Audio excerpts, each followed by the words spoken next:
Depois de gravar aquele vídeo mostrando como ajustar a tensão nas correias das impressoras da Creality K1 e K1C utilizando esta ferramenta aqui, eu fiquei pensando se não tinha uma maneira mais fácil, tanto de medir a distância que a cabeça de impressão tem que ficar da frente da impressora, sem precisar da régua, e como posicionar essa ferramenta na correia no local correto. Espera, você não sabe do que eu estou falando? Não, então vai na descrição, tem um link para esse vídeo, assiste e volta aqui, senão nada disso vai fazer sentido. Viu só? É bem chata essa história de usar uma régua para empurrar a cabeça de impressão, medir, pegar a ferramenta, posicionar aqui no local correto e tudo mais. Além disso, quais são exatamente os dois pontos de onde nós temos que medir os 150 milímetros ou 15 centímetros que eu mencionei no vídeo? Mas não se preocupe, você não precisa pesquisar nada disso porque eu já fiz esse trabalho para você. Normalmente você encontra no site da fabricante da correia exatamente qual que é a distância que você tem que deixar entre um ponto de fixação e outro e qual que é a tensão correta ali, seja medida em newtons ou medida em hertz. E é nesse momento que a gente tropeça em outro problema. Como eu acabei de dizer, nós temos que deixar uma certa distância entre dois pontos de fixação, que normalmente são as polias. Mas eu não sei se você já reparou, é até um pouco difícil de localizar essas polias nas impressoras K1 e K1C. Imagine medir do centro de uma polia até o centro da outra. Mas, como eu gosto de facilitar a sua vida, basta você ir até o Printables, procurar o meu perfil e depois localizar essa belezinha aqui, nem tão belezinha assim. Para que você não cometa o mesmo erro imprimindo com esse mesmo tipo de material, esse daqui é o PETG translúcido verde da Prusa. Eu não achei ele muito bonito, a não ser que você queira fazer algo com aspecto radioativo, aí pode até ser. E apesar de PETG ser o meu material favorito para fazer protótipos, você pode imprimir essa ferramenta aqui com qualquer material que você queira. Pode imprimir com PLA sim, não tem problema, porque ela não vai sofrer esforço estrutural ou térmico. Só não imprima com materiais como, por exemplo, o TPU, porque ele é flexível e você precisa de uma peça com rigidez.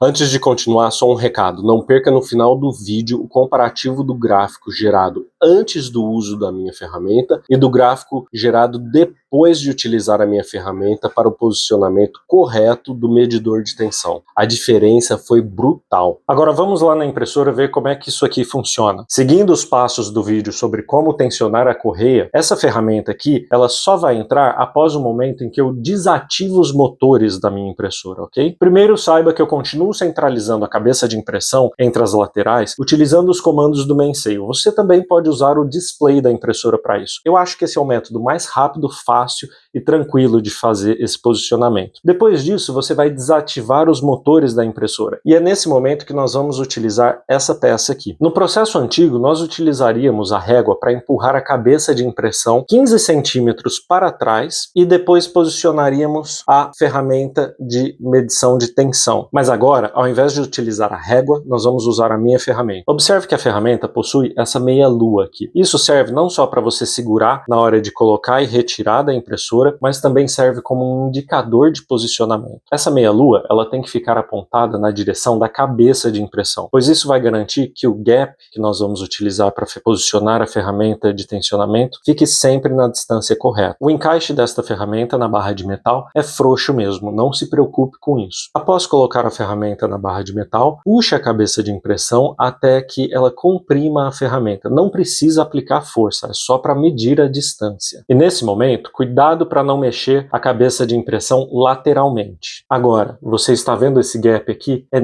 ele que nós vamos utilizar para ajustar a ferramenta de tensionamento. Depois de posicionar a ferramenta que mede a tensão da correia, basta, com cuidado, retirar a minha ferramenta de posicionamento do lugar. Vamos agora posicionar a segunda ferramenta de tensão. Note que dessa vez a minha ferramenta será inserida pela parte de baixo da barra de metal, para que a meia-lua continue apontando na direção da cabeça de impressão. Se você preferir, basta imprimir uma segunda cópia dessa ferramenta de posicionamento espelhada. Dessa forma, você tem uma ferramenta para cada lado. Isso vai facilitar o seu trabalho. Mas nesse caso, vou mostrar que é possível utilizar a mesma ferramenta para os dois lados. É importante notar que quando você estiver posicionando a ferramenta de tensão nas correias, se você movimentar por acidente a cabeça de impressão, seja para frente ou para trás, esse não é o fim do mundo. Afinal, basta você pegar a ferramenta de posicionamento, colocar em um dos dois lados tensionados e reajustar a posição. Tem duas coisas que você tem que tomar cuidado. Uma, eu já mencionei, que é não mover a cabeça de impressão lateralmente. Evite isso a todo custo. A outra coisa é, mesmo que você mova a cabeça de impressão para frente e para trás, observe que ao fazer isso, a ferramenta de tensionamento vai mover junto com a correia onde ela está fixada. Tome cuidado para que essa ferramenta não bata em nenhuma parte da sua impressora, fazendo com que ela ou caia da correia ou mude de lugar. Mas se isso acontecer também, basta utilizar a minha ferramenta para reposicionar a ferramenta de tensionamento. Agora que as duas ferramentas que medem a tensão das correias estão posicionadas no lugar corretamente e que o seu hot end também está na posição adequada, basta continuar com o processo mostrado no vídeo sobre como fazer esse ajuste. Bem mais prático, não é? E se você gostou ou tem alguma dica ou sugestão para melhorar esse método, basta deixar nos comentários pra gente.